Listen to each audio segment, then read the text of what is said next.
FETSAS plays an important role in the governance and management of all schools in South Africa, in the sense that there are so many legal aspects and governance matters in education of which most principals and educators still have limited experience. It is important for a school to be a member of FETSAS, as not only are we the leaders in school governance and management, but we also train, inform, guide and advise all our members in best practice and experienced solutions.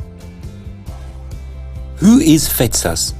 FETSAS is the national representative organization for school governing bodies.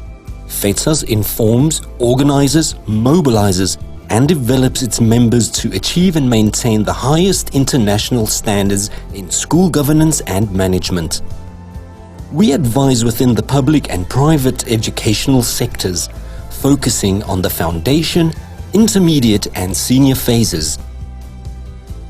The school's governing body, or SGB, operates primarily outside the classroom. It is the SGB's task to make sure everything outside the classroom is in shape, that infrastructure, discipline, budgets, human resources and finances are efficiently managed. FETSAS can assist you with all the aspects of your school governing board's primary role, which is creating a conducive environment in the best interest of the school. Furthermore, FETSAS can assist in strategic planning, sound financial management and human resources aspects such as appointment, discipline and termination of contract processes. When dealing with appointments of principals, FETSAS wants to support you to appoint the best possible leadership candidates for your school, for the sake of our children.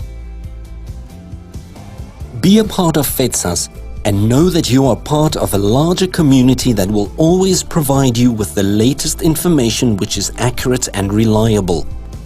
There is always someone within FETSAS who has the experience of past challenges and solutions, simply a call away. We at FETSAS will walk alongside you to take your governing body forward to achieve greater heights. FETSAS has extensive experience in education matters. As an active, dynamic organization, it is fully informed of developments and restructuring in the education field and can advise its members accordingly. FETSAS is a democratic, non-political organization and members elect their leaders along the lines of the national school governing body elections. What does FETSAS stand for? FETSAS believes in maximum autonomy for governing bodies and therefore strives to expand governing bodies' rights, competencies and skills. FETSAS supports and promotes governing bodies' powers and the rights as defined in the legal framework of the Constitution, South African Schools Act and acceptable governance principles. Former State President Nelson Mandela said, "Education is the most powerful weapon you can use to change the world. Education is a great engine for personal development. Through education, the daughter of a peasant can become a doctor. Children of mine workers become heads of mines. The child of farm workers can become president of the country." Here at FETSAS, we do what we do because we love our children, we love our schools, and we love our country. We look forward to being of service to every school governing body in South Africa.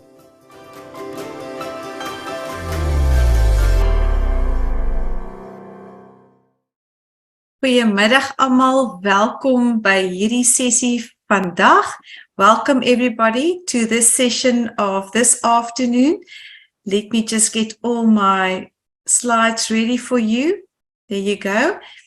And today we are going to discuss how to raise financially able children.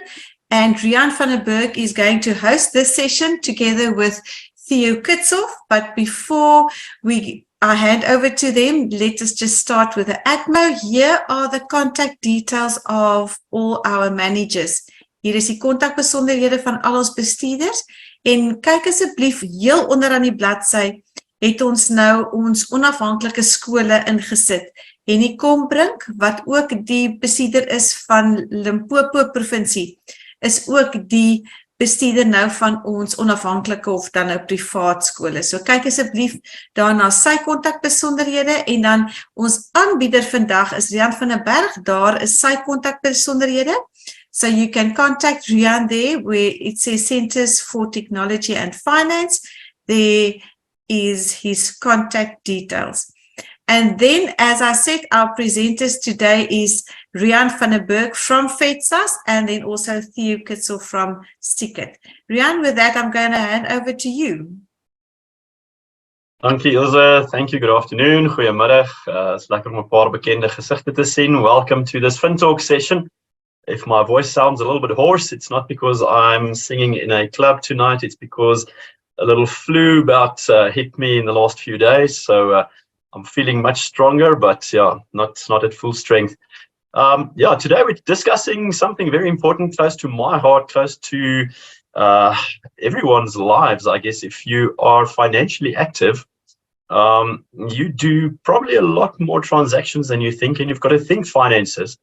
We're going to be discussing financially knowledgeable, enabled learners, but probably it's valuable in relevant vir ons almal. Ons is almal finansiële wesens. So it's a great privilege to have Theo Kitshoff from Sticitt joining us this afternoon. Before we kick off with the session, I just want to share a little bit of background and just frame the discussion. So I'm just going to share my slides quickly and just take us through one or two discussion points here, just to lead in the discussion. And my slide should be there. Yeah. Always nice to see the FETSAS 30-year logo there. So we're celebrating every time we get together. This year we're celebrating FETSAS' 30-year birthday. And it's amazing to think that we've come this far and we've got to make a lot more impact in the next years to come. The Center for Finance and Risk Management is a fairly new initiative in FETSAS. We launched it just about a year ago, last year, May, to say we've got to put a little bit more focus on financial matters in schools. FETSAS has always been training and talking school finances. The Schools Act has a whole chapter 4 of on managing school finance, raising money, collecting money, what to do and what not to do with the money, how to spend it wisely. But we thought that special focus is required on something that is more a critical need. So the reason for the FETSAS Center for Finance Risk Management was the 3 S's. Special focus. Let's just put a bigger eye on that. Specialist knowledge. We want to raise the temperature of our knowledge base, working with people in the industry, improving our services, FETSAS as well, linking with knowledgeable people. I, for my sins, was an accountant in my past life, so I know a little bit about the finance side of things, but we need to broaden our knowledge base. And the last S is that of solutions. We're looking for solutions. So it's special focus, specialized knowledge and solutions that we want to bring to our member schools through the Center for Finance and Risk Management. And if we can be of assistance, we'd love to support your schools and work further through that. Something that we're very proud of is our Center magazines, the Rand Matters, Randsake magazine that we publish every term. The most recent one is out recently, and there's a link in the chat box that's going to be shared where you can download it and read it as PDF, or you can read it online. And we encourage you to have a look at that. I just copied 2 pages from the magazine. I really like this one, the pound, the euro, the dollar. You know, if money makes the world go round, then school fees make the school bell sound. Thanks to ChatGPT. That was the ChatGPT version of continuing or completing that little saying. And today we're talking with Sticitt, perfectly arranged payments. They're helping schools with cashless scenarios, cashless solutions. But there's a bigger ask that we're talking about today, and that is making sure that our society, our households, our school learners are prepped for the world that they're going to be working in. Not just understanding the work that they do, the math and the science and the language, but also be economically enabled, financially enabled. And with that being said, I'm going to ask Theo to open his screen and welcome him on stage. I did my opening remarks. We're going to talk a little bit finance. Let's talk finance. There's going to be time for Q&A, and then a closing with a call to action where Theo is supporting schools in whatever way we can. So there's the download. If you want to have to read for the magazine, if you want to quickly scan that, you're welcome to. But the chat box will be populated with those, as well as the download. Maybe I've overkilled you with QR code. The download shouldn't be wild on your phone because you can't save it. But there we go. We're going to run a poll. I'm going to stop sharing my screen. Welcome to the session. You're going to facilitate us through the poll. You've got a few questions to ask the audience. And just talk us through what the poll means. So over to you. Welcome. Thank you, Riaan. And thank you, FESA's team. It's great to be with you this afternoon. And thank you to the audience as well. So yes, we've got 4 quick questions that we would love to just ask our audience here today. And it's for us as Sticitt, Riaan, it's very important that people understand a little bit more about the story of Sticitt. We often get sort of into an operational mindset, which is really important in terms of how we can help schools day to day. But people always resonate a lot better if they understand actually what your true essence behind the business is, right? And that's something that we really would like to chat about, just to sort of like set the scene. And a couple of questions will, I really think, help to give people some insights into why Sticitt as a business even exists. So the first question is just a bit of an understanding one to get a better feel for who we've got in the room today. And Riaan, can you put that poll up so that we can just get our first question up and running around who is in our audience today? Yeah, it is up. They are busy completing it. Okay, brilliant. Let me. Yes, so the first question is there. Tell us who you are. We've got 13% school staff and parent, 19% school staff, 6% parent, and then 63 neither parent nor staff, but I'm curious. Tell me more. So that is brilliant. Okay, so we've got some curious people in the room today. It's always great news. That's question 1. I don't know if we can close that one yet. So the second question is also already some people jumping onto the second one. All the questions are running. So have you worked with money in the last few days? 100%. That was a trick question, just by the way. The third question, have you ever experienced financial stress in your life? Oh my goodness. 90% says yes. And Riaan, on that, I would love to speak to the 2 individuals that answered no. I need to have the cheat sheet, please, because I want to know how they get that right. The recipe. Marry rich and strike oil, I guess. But that's a very interesting one. And then parents, are your children in school? 35% says yes, and 65% says no. I'm assuming not in school yet, meaning approaching school somewhere in their lives. Or hopefully they've passed the school phase. Finished school, yeah. Yes. Okay. All right. So just to run that by you, you can see the poll. Hey. Yeah, I've got the poll. So I think let's give it 5 or so more seconds. Then we can jump in. So the good thing is I can see there's a bit of a mix between school staff, parents, school staff who also doubles up as parents, and then just some curious people in the room. So that's great in terms of some context and what we'll be discussing. We can have a couple of different views around the table. Then no surprises. And Riaan, the second question for us was it's actually quite interesting that everyone without a doubt will say yes, they've absolutely engaged with money in one way or another within the last day or so. Yet so little focus is actually put within the current structures on making sure that people are actually equipped to properly deal with money. Yet it's something that we use every single day. And that to us was really just like an insightful, almost a bit of a misnomer in terms of there's definitely work that we need to do as an industry to make sure that we just equip people better to help them deal with money. Thirdly, and following on from our second question, is it's something that we do every single day is deal with money, yet every one of us somehow have got financially induced stress. And that to us just paints a very clear picture that the current industry is not doing a good enough job of making sure that we solve people's money needs in a way that leaves them better off. And that is really as simple as that. So that's really like at the heart of Sticitt, why we started this business is you can't live in today's society without somewhere engaging with money.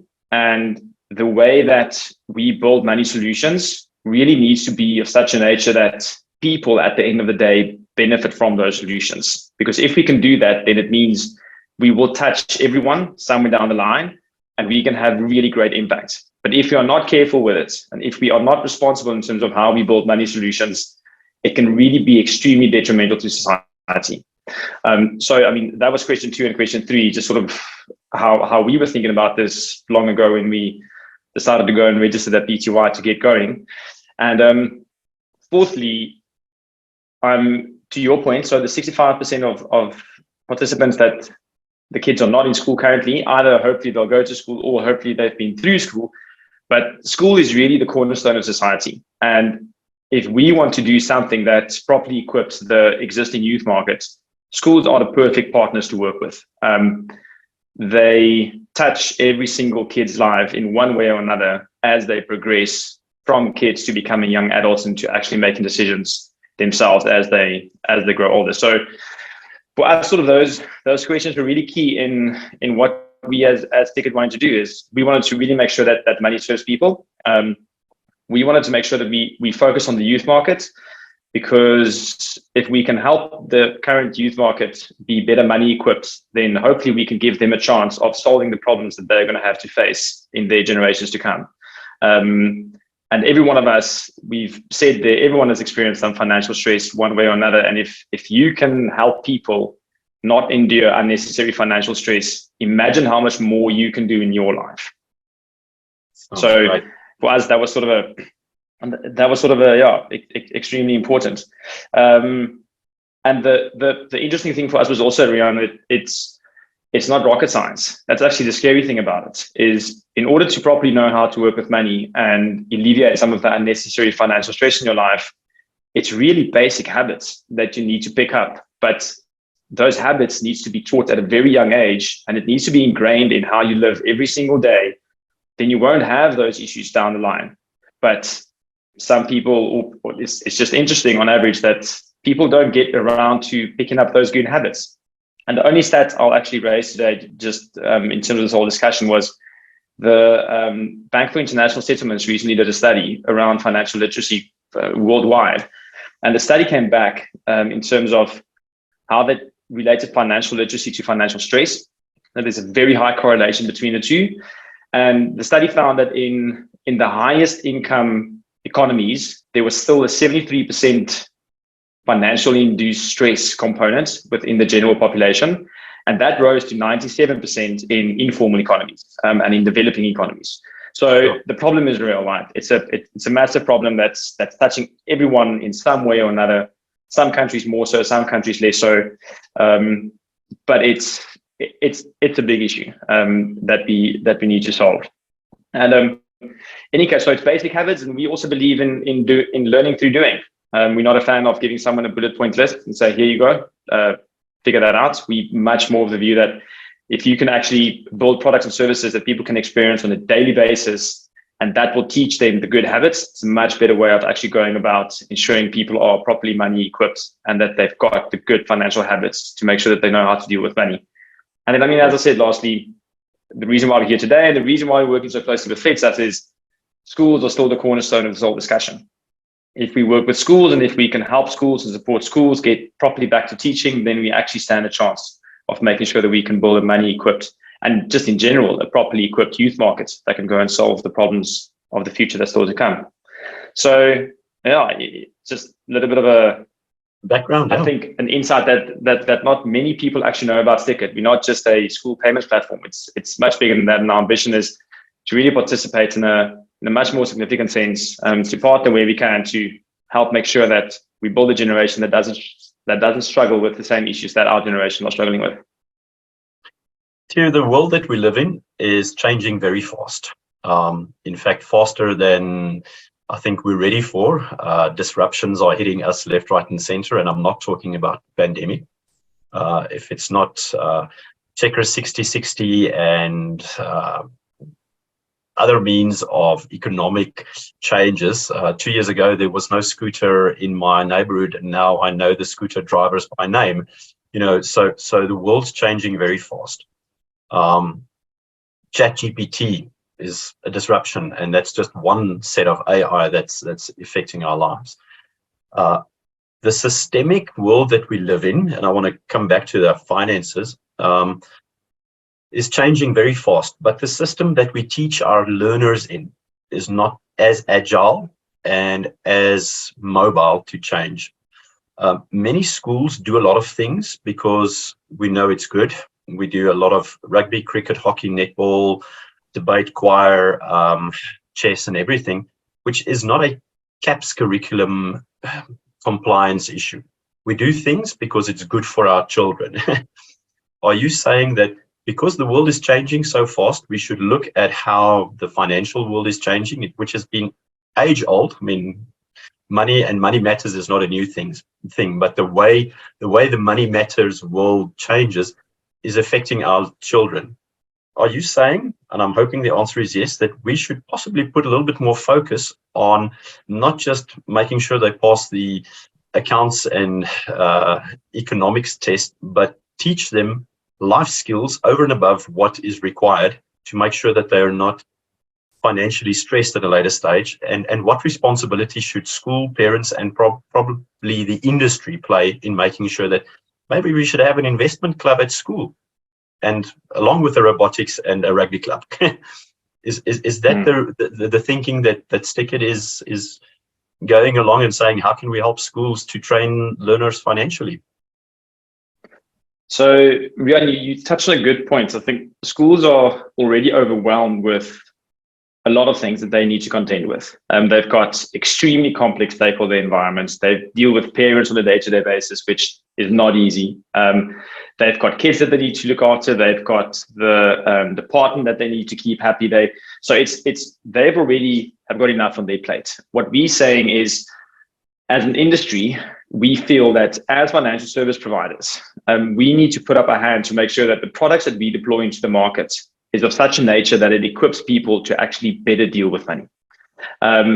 Inevitably, the industry itself can't solve it. So I think it's how the entire stakeholder audience comes together. So how can Sticitt, as a provider of financial services within the schooling market, work with school and work with parents and kids to solve this problem together?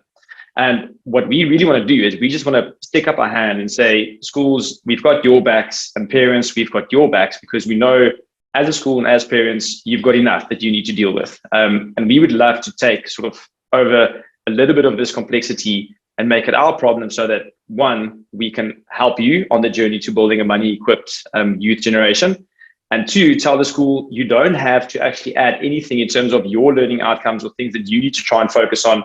We would love to work with you to actually take care of that component, because there's just too much responsibility, we believe, that's already sitting within the school environment that they need to look after. And we need to do a better job as industry players of making sure we come to the party as well. Okay, I've got a quick practical question. How would you want to do that? Number one, maybe a two-pronged question too, if you can. What do you think is the mischief? What are we teaching our kids badly or not teaching our kids? And how can someone like Sticitt or the industry step into the space and assist schools with that journey or that complexity? And then we'll talk about the products that you have later that enables that or that facilitates that. But what is the problem? Why are people financially illiterate?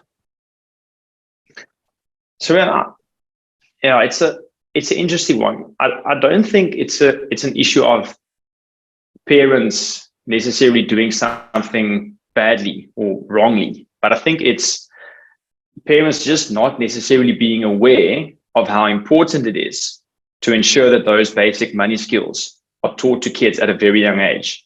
Because what often happens is kids, their first touch points and their first exposure to the world of money is through the parent side. So whatever baggage we as a parent audience have got, we impose that onto the kids without actually being aware of it. So it's more just saying, listen, there's a real responsibility for us to make sure that we equip our kids properly to know how to deal with money. Because if we leave it up to the industry as a whole, and if we let our baggage of money flow through to the next generation, then we're just setting them up for failure to a large extent. And a quick practical example that I want to use with that, in terms of where we truly believe that the industry is driving the wrong behavior and teaching the wrong habits, is this classic thing around reward programs. And we fundamentally believe that reward programs give you more to buy more stuff that you don't need and that you don't get any value from. So it literally drives excessive consumption and consumerism and instant gratification, where those things are fundamentally dangerous when it comes to handling your money in a responsible way. So if as a parent you're not aware of making your kids aware of that, then leaving it up to the industry and letting sort of just nature take its toll might become very, very, very, very interesting down the line. Okay, I want to chase that rabbit, if I may, before we get to your products and what we can teach kids through that. Because I'm a parent of a 12 and a 13-year-old. You know them. The world talks to them through YouTube and Netflix and everything else to tell them how unsatisfied they should be, and that the newest, bestest sneakers, Rubik's Cube or hockey stick is what they need. So consumerism is the thing. Instant gratification is something that you mentioned. Do we do enough, or should we do more to teach kids the value of money, the complexity of debt and the implication of debt? And what do we do, or what should we do about teaching them budgeting skills? Are those three fundamentals that you think we should be aiming at? Delayed gratification is a function of less debt, I guess, or less debt is a function of delayed gratification. But the world is singing one song, and we should be teaching our kids something else. Is that what I'm hearing you saying? Yes, so Riaan, I'm not 100% sure exactly what you do teach your kids at home, but not saying that you're doing a bad job. But on your 3 points in terms of, risks of debt, over-indebtedness, which is really bad, and it all ties back to the consumerism thing, how to do proper budgeting and how to sort of like consider instant gratification, is a lot of these things are actually underpinned by instant gratification. And if you, I'm not a biologist or a scientist in any way, but I know the basics of the dopamine cycles. And it's super interesting because our kids at an extremely young age are very much exposed to the risks of not managing dopamine cycles correctly. You on your screen, you refreshing your email, you having that thumb and scrolling to the next exciting thing that's going to pop up on Instagram or on YouTube. All of those things are in essence just you chasing the next little bit of a dopamine rush in your head. So that's almost like a biological, physiological thing that happens. And that sort of imposes itself very quickly to become a place where kids need to have the next sneakers because they're constantly chasing for the next big thing. They're constantly chasing for that next satisfaction and dopamine rush without necessarily even being aware of it. And it's interesting because where we actually started this discussion in terms of what does good financial habits mean is I'm quite a fan of Jordan Peterson, and he often speaks about how the natural dopamine cycle is so effective to get stuff done and to get out there and doing something useful. You can get the exact same rush by doing that than what you can get by scrolling to the next Instagram video. So we almost want to take the discussion back to say, we're going to fight instant gratification and this consumerism by saying kids need to understand that the whole idea is it's not about money. It's about doing something useful in society. And that's all it's about. It's do something that people value, do something that adds value to the person next to you. And if you can do that, one, you're going to be much more satisfied day to day by just getting the satisfaction that you're doing something useful. And two, you'll actually realize that money is really not the focus and the objective. If you do stuff that's useful, that people value, you'll always have a place, irrespective of what form money takes at that point in time. So that to us is sort of like the fundamental thing that we just want to almost like click the reset button, do something useful and make sure that you actually add value to society. And if you can do that, a whole lot of problems will actually be solved. And then just the next thing that's super important, specifically on the budgeting, Riaan, is aside from doing something useful so that you can have a place, what people also don't do is people don't review how well they make whatever money they have work for them. So if you take your bank statements and you actually look at the last month worth of transactions, and we actually did it internally in our organization. It was super interesting to see the results. But go and rate how much value did the spending that you've done in the last month give you in terms of long-term joy, and how much of that was really just driven by the classic instant gratification consumerism that we're seeing on every single billboard next to the road. And that's sort of like the second component of this whole value discussion, is add value in terms of doing something useful, but also make sure that what you spend on, that you actually get long-term joy from that and long-term value from that. And hopefully if we can do those two components, we'll stop a lot of the instant gratification, consumerism, and those sort of things. So budgeting in itself it's almost like super boring. It's more, go and see how well you can deploy what you have so that it can add the most value to your life.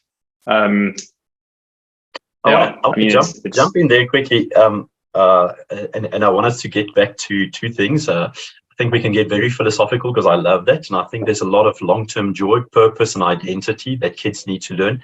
It seems like money is at also, not maybe at the root, but also at the root of a very deep, call it spiritual, not necessarily religious, but a spiritual journey with yourself. So how you spend money is how you spend your soul, how you spend your energy. And if you waste all of that on instant gratification, you sometimes just pay the bills and don't have joy. I want to do two things quickly. I want to jump to your products, but I see a lot of reactions from the audience, and I don't see chat or Q&A yet, but there's a lot of celebration and applause from the audience. I want to just ask the audience if there's any comment that you want to add or make, or a question that you want to ask, just quickly pop it into the Q&A box. If Theo said something that I saw a lot of applause, but if you said something that's really good for you, maybe just give us that one-liner that said that hit the nail for me, then we can possibly delve deeper into that. And then the second one too is if we can get to, what does Sticitt do for a school? My kids' school uses the Sticitt cashless solution, and it's become a journey in our house. What days can they go with their little strap to the Snoopy, the tuck shop, and what can they buy, and how do I limit them? And that is on a very micro basis what we've been doing in our house, and I think some of my friends at our school as well. What is your outlook on how do you enable the kids through either the cashless payments or your product at school? How do you tie it together to say, but we're in a school and we want to help? Cool. Riaan, just like a last comment, which I think was within Sticitt, really hit home as well, is money has become the objective and the goal, and that was never intended to be the case. Money was always just a reference for value to make bartering and exchanging the value that you've got to offer in society easier. It was never the idea that money becomes the obsession. So we need to rejig the whole world. I mean, in that sense. In any case, so to make it a bit more practical in terms of your question. So when it comes to us working with schools, is our first point of call was to say, listen, we need to try and help the school as much as possible get back to teaching, and not spend any unnecessary time on non-core administrative tasks. And Riaan, this is where, our relationship with D6 is super close. Because, that's also something that they're driving, the relationship with yourself. It speaks to, you speak to how we can help schools from an administration and governance perspective be more effective. So what we want to do is very simply put, is we want to come in and tell a school that, listen, your payment administration, we'll take care of it.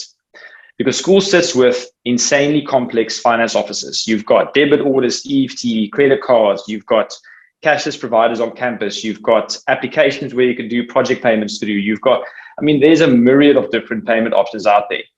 And at the end of the day, all of them in isolation, in a specific silo, maybe works very well. But if you look at the school sort of context holistically, all of those different things, all it does is it adds additional administration onto the school finance office in terms of payment reconciliation work that needs to be done, and time wasted on finance administration and payment administration. And we were sort of listen, that's something we can really solve in a very cost-effective manner. And if we can do that, then we can at least help the school tick one box to say, I thankfully don't have to go and sit and think, how am I going to handle all the complexity of my suspense accounts and the 100,000 Rand worth of payments that's been made that I either need to count or allocate to debtor accounts, etc., etc. I think everyone knows the drill. We'll take care of that. Then at least we can say, hey, we're helping schools at least getting back to teaching, and we can take care of some of that unnecessary administrative duties that they currently need to fulfill. So that's sort of our game when it comes to helping schools simplify their payment ecosystems holistically. And we're not just talking about project payments or the tax shop or the clothing store or school fees. We're talking about all of it. If we can't solve all of it, we're not going to help the school run more efficiently. Then when it comes to you, I mean, you had the practical example of just the tags that you use at the tax shop is in the same breath as where we're helping schools simplify that payment administration world. We know parents' lives are hectic. There's always stuff going on. And the last thing that you want to do is first thing in the morning, remember that, oh, shucks, like you still need to give the kid lunchbox. I mean, I've been on lunchbox packing duties and the kids have ended up with squishies and chips Twinkies for 4 days in a row. So my wife was almost like, listen, I mean, this is not happening. Any case, like it's super busy. So we want to at least tell parents, we've also got your back from a parent point of view in terms of how do you introduce your kid into this world of money? And that journey really starts, if you think about it, with your kid going to the tuck shop during break when they grade 1, grade 2, grade 3. And that's the point where we want to actually start showing parents an alternative way of how you can get some transparency in terms of what your kid is doing, but also give the kids some freedom so that they can start making their own mistakes within a controlled environment. So it's like you've got the perfect case of tax shop payments being live and being active at Fairland. And I mean, that's a really good practical example of how we can at least help you take care of some of the administration on giving your kids money, but also giving you some transparency in terms of just how active are the kids actually at break during tax shop and how much money is going through there. And you can start having a discussion with your kid around actually how they're spending money and how they're transacting on school campus. And we've got a whole product roadmap, Riaan, that I don't even want to delve into now, but which will expand on that relationship between the parents and the kid in terms of making sure that our core financial habits that we envision kids to have being built into the experience that you will have in terms of how you will manage your kids' money and how your kids will actually get access to banking services. So there's a whole world still coming out in terms of sort of like that whole product offering. Yeah, I must say that having the parents back is, I think, what gets me, and that's the sexy part of not having cash in the morning, but having to pay something. So just a kudos to you. There's a little blue button, and if I've got money in my wallet, I can just pay $20 for the rugby rai or $40 for the sprayathon or something, and I know I've covered. That stress just disappears, and then uploading it, and then school fees and shop management and everything like that. To a quick Riaan, one on, yeah. If I can just quickly interrupt, and something I like, we're also super passionate about it, and we almost feel the industry has made a bit of noise around the wrong term, and it's around like cashless campuses, because we've seen a lot of times people associate the payment administration problem with the cashless campus problem around the risk of cash, and that's actually not at all the case. Is you can go a cashless campus tomorrow by just doing credit cards and EFTs, problem done. Okay, but we were like very, very serious around, listen, the true problem is school sits and are inundated with payment administration work. And that's the thing that we're solving. So the risk of cash is also important, and it's sort of like a subcomponent of it. But we understand just the issues that school sits with from a payment administration point of view. No, I think that's critical, and what I want to tag onto that before I see the sun is hitting you quite a bit from the back there. What I want to quickly just jump on, just tagging onto that, cashless environments create a risk or mitigate a risk. I get that. We've had robberies at schools, and a few years ago there was AK-47s and police shooting at each other at school in Vale. But that's not the reason why we do it, because we probably not, I want to say, how do I say this very sensitively? We're spending people time that costs people money and school fee money to do stuff that computers should be doing way easier than the people. If we just change behavior and change habits, then we can allocate easy. The computer allocates, there's no problem with someone. And we can use that human time, human hour, to be more efficient for the school than what it is doing now, what is very mechanical in trying to allocate. And I think that's a governance issue that I want to put on the table. We should be spending the right money for the right activity. We can still spend it on the right person or the same person, but for the right activity instead of wasting that salary expense. what I want to get to is how do we reach out to schools? We've got an audience that registered today. Not everyone is live on the session because people want it asynchronous and on demand later on. But the people that's in the crowd, how do they reach out to you? What problem do we essentially fix for the school? Number one, there's products for efficiency. Number two, we want to raise financially enabled, finansiële kundige kinders. We want to make sure that we've got financial literate learners. How to do it, and how do we strengthen the relationship with the industry? So what is step one if a school wants to reach out to you on understanding your product range? What is step two? How do we address the learners and their learning journey and enable that either through the parents and the school or both? And number three, how do we engage the industry? So Riaan, on your first point is nice and straightforward. We've got a support@sticitt.co.za email, and our new customer acquisition and school success team and parent success teams are always standing ready to help anyone from an inbound perspective that needs a bit more information and a bit more answers. And it's for us super important that we actually work very closely with anyone on the incoming side, so that firstly we understand sort of like what are they dealing with, we understand what the key problems are, we understand what the headaches sort of within the environment is and what their parent audience looks like and what the kid audience looks like. And we really then work with them to make sure that over time, we can address all the key components of how we simplify their payment administration and finance office. So it's really a partnership. We don't sell a product. That's not what we do. We want to work closely with schools so that we can help them run more efficiently and help them get back to teaching. And it's I mean, you raise now from a governance perspective, it's not about having less people in the finance office. It's about you can't have enough hands within the school environment to help with everything that needs to get done. Why are we throwing more hands to finance officers? I mean, we would love to help with that so that we can use all the extra hands we've got to deal with all the other operational issues and difficulties that we deal with at the school environment. So in any case, it's that's how you can reach out to us, and that's sort of our whole philosophy. So you're not just going to get a sign up doc back with a bit of a product brochure. You will actually get someone that will speak to you, that will understand your environment and help you and make sure that we support you. Then in terms of, how we engage the kid and the parent audience, that's a super tough one.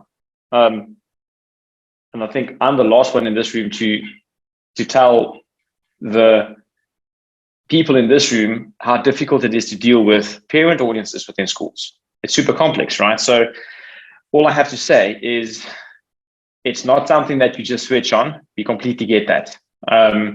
But if you're in it for the right reasons and you're in it for the long haul, we'll make sure that we work together, that within a year or two, ultimately by directly engaging your parent audience, by being visible wherever you can be visible, by making sure that we are consistent on the narrative of why we're trying to do this, we do get people on board. People are always not keen for change, and resistance to change in general is really, really big, but that's something that we're not scared to go straight up and hammer it down. So we're not going to make as if it's an easy one to solve. It's a difficult one to solve, but we're patient and we push where we need to push, because I also think that's important. But we support where we need to support, and over time, within a year or two, we will convert how your school operates and functions from a payment perspective. Then in terms of how the industry can get involved, well, we want to be the ones that sticks up our hands as industry to show how we can approach this whole thing of solving people's money needs in a different way. So there's no forums about this, Riaan. There's no meeting room where everyone comes together and where the industry players see how we can add more value to our end users. Everyone have got their own sexy narratives of how they're adding more value to their customers. But I think we all get it, right? We all get the feeling that somewhere down the line, they're in it for themselves. And we honestly trying to sort of like change their narrative. So we're going to try and spearhead that. And we would like to be the change that we would like to see within the industry. And hopefully, I don't know, maybe in the next 5 years or 10 years, we manage to create enough market momentum that people actually realize, sure, you know what, there's a different way of approaching this whole thing. We don't have to be focused just in the next year or so. we can actually have a little bit of a more long-term view in terms of how we're going to solve this problem. So we want to be that change. Unfortunately, I don't have a place where we can go to as an industry forum that we can go and chat about this. Yeah. So you don't have a one pager to say, listen, this is it. If you just read this and recite these 10 steps, it's not like Alcoholics Anonymous, the 12-step plan, and let's meet every week in your finances. It's a journey, and I get that. But at least you're putting your hands up and trying to start this journey. Did you want to make a comment? I've got 2 questions that I want to deal with in the Q&A. Yes. So just practically in terms of like what it means to be money equipped and what those good financial habits are, that we know extremely well. And everyone in Sticitt lives by those values. And we've taken a whole business through a process of ensuring that everybody knows what it means to have good financial habits. We don't have to cover it in this session, but it's really straightforward. It's all around, it's not about money. That's the first lesson. The next one is make sure you get value from where you spend. The next one is make sure you've got a plan for a rainy day. Fourth one is if you have a bit of excess, make sure you invest it wisely. You will be grateful one day when you're a bit older. And the last one, which is probably the most important one that people forget, is don't forget to give. If we give, we can make money less of the objective and less of the obsession, and we can realize that, hey, it's not actually about the money. So people forget to give. That last step is super important. So we've got it down in terms of the actual habits that we want to instill. Yeah, there's a lot of wisdom around that. Susie Orman wrote 20 years, I think 20, 30 years ago, she wrote a book, and she had the 70-10-10-10 principle. Earn all you can, that's the 100%. Give 10, save 10, invest 10, and live with the 70. But it's no rule of thumb for everyone, but at least it addresses all those issues. I've got a question here. What is the difference between Pastel or Sage to this product? Sage has rules you set up beforehand to apply that makes recons very easy. And I think that's slightly technical, but we can quickly deal with it. Absolutely. And then there was just a comment from it, which I think we can just bounce back to. Someone said the reward programs fact hit her hard. You always want to get the reward, but it's like saying I'd rather not earn money so that I don't pay tax. That's the reverse from the reward side. The reward is always a function of spending, and tax is a function of income. I'd rather pay tax and get income than get a reward and have expense. So, but let's just deal with the Sage and Pastel and the efficiency of recons. What's the difference there? The integrated nature, because I think if you can speak to that, that is where a lot of bleed happens in an office. Because Pastel is not linked to the parent's wallet. Is that effectively the issue? So to quickly cover that answer, so we are not at all a financial accounting system. We are not a system where you do your actual bank reconciliations in. We attempt to make sure that your bank reconciliations is as effective as possible. And a very practical example, Riaan, is in the case where you've got Pastel and you've got parents set up as debtor accounts, and you manage to get all of your parents to perfectly use the correct reference so that you can auto allocate from your bank statement to that debtor account. In that world, just looking at school fees, you then sort of okay away. But the moment that you then do a cities day, okay, and you've got a stall where you need to sell some cupcakes for that day, at the end of the day, somebody needs to do a cash up to see exactly, okay, so who has actually paid for cities day or not? Is everyone going to do another EFT that morning or that night before the time? What's going to happen with the 40 parents that can't do an EFT and the kids rock up with cash? How do you then count that cash and at the end of the day, go and allocate that back into your Pastel to the correct debtor accounts? All of that is a whole bunch of administration that needs to happen. So we're trying to say, listen, school, whatever the payment is intended for, whether it's school fees, project payment, projects, cities day, school outings, fundraisers, tax shop purchases, doesn't matter. We can help you simplify your bank reconciliations back to a project control level or to a debtor level, depending on how you want to manage that specific line item within your general ledger of accounts. So we work with, if you do go for the D6 option, the whole journaling and receipting process is fully automated within the D6 finance system. But even if you don't use the D6 finance system, the way that we work with, the way that we handle any of the other different payment forms is we will still simplify the way that you do your bank reconciliation, whether you use Pastel, QuickBooks, or any other finance system for that matter, your bank reconciliations will be an absolute breeze, and reporting on who has paid or who hasn't paid for something is a click of a button. So I think that puts it a little bit into perspective in terms of not at all competing against Pastel. We want to make your life easier as well if you do opt for Pastel. That's good. I hope that answers that question. I think that answers. Just on the reward. Go for it. Just on the reward program, I didn't get my top reward level last month because I didn't spend too much. I couldn't believe it. It's like, yeah, I should have just bought another jacket, right? Because then I would have reached my top level on the reward. I couldn't believe it. It was just it made me, I want to get this right even more, because that's just so counterintuitive. It's just so weird. Yeah, no, and I think these are the lessons that we've got to step back and ask ourselves. Is it worthwhile being number one in the reward scheme, but it costs you a lot of money? Keeping in mind, we all like the reward schemes, and I also participate in some. If everyone is doing it, you fill up petrol at the right place, because you fill up petrol in any case. But to go buy that extra jacket, just to get the reward, I think we're being consumerized in a big way.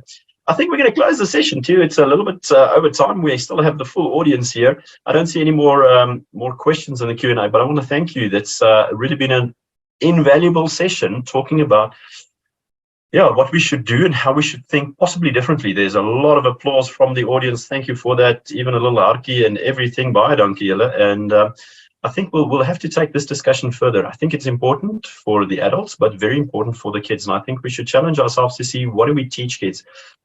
At the end of the day, school is there to prepare learners for the future of work, which includes the future of life. And if we send them out in the world without skills to navigate this difficult water, why do we do it?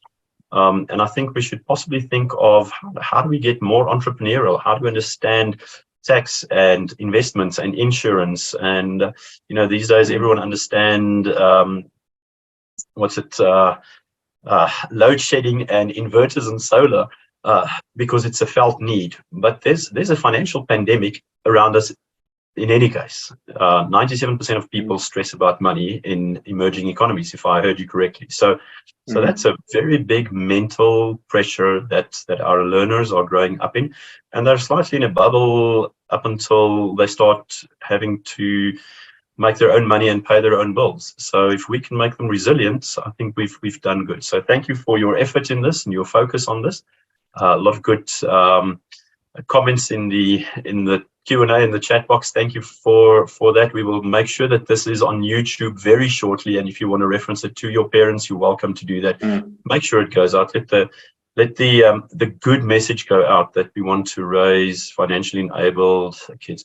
I've got a raised hand. Is that still a raised hand? Maybe someone wants to make a comment. Ilse, can you just check for me if there's a raised hand? Did that hand go down again? All right. If there's no comment from someone, we take it from there. Ilse, you can share the slide for us. We're going to close the session, guys. Thanks to Theo from Sticitt, the Financial Center for Finance and Risk Management is bringing you a few solutions and different ways to look at things. We just want to make sure that if you want to contact FETSAS, if you can't get hold of me, contact your provincial manager. Even if you want to talk to me, make sure that you get through to FETSAS in some way or the other. There is the provincial manager's contact details, cell phone number, as well as email address, or just find us on www.fetsas.org.za. Thank you for your time. Thank you for joining us this afternoon. I hope you found the session insightful. Thank you for staying tuned. It looks like you want to say a last goodbye. I'm going to allow you to say last goodbye and close the session. Thanks to you. Thank you, Riaan. Thanks a lot for the time. Please follow us. We would love to be part of the discussion and have you part of the discussion as parents and as school administrators. This is going to be a long game, and it's going to take everyone participating and understanding how we can solve this thing to make sure we run informed. So please reach out to us and follow us and make sure that you rope us in if you ever need someone to be part of the discussion from an objective perspective. Thanks, everyone. Thanks to you. Good day. Cheers, everybody. Go well. Spend wisely.